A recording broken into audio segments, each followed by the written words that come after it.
সত্যি কথা বলতে কি, যখন ট্রেনিং মেথডটা লাইক আপনাদের এখানে আপনারা একটু খেয়াল করে দেখবেন যে এখানে ফিজিক্যাল, তারপরে আপনার টেকনিক্যাল, ট্যাকটিক্যাল অনেকগুলো পার্ট নিয়ে যখন কাজ হয় তখন আসলে সরাসরি আসলে আউটকাম আসাটা ইজ ভেরি ডিফিকাল্ট। বিকজ আমরা একটা প্রোগ্রামিংয়ের ভিতরে পেতাম, সাডেনলি এই প্রোগ্রাম থেকে আমাদেরকে বের হয়ে এই জায়গাটায় অ্যাডাপ্ট করতে হয়েছে।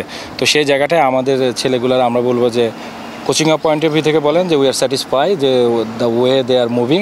আমার মনে হয় তারা রাইট ট্র্যাকে আছে, they are understanding better the cricket, যে ক্রিকেটটা আসলে কীভাবে খেলতে হয় কোন প্রক্রিয়াতে।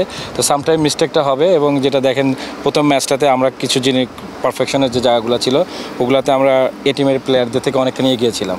বাট পরের ম্যাচগুলোতে তারা দেয়ার সিনিয়র গাই এবং তারা জানে এই উইকেটে কীভাবে কোপ আপ করতে হবে, এবং সেই জায়গাটা তারা দারুণভাবে ফিরে এসেছে।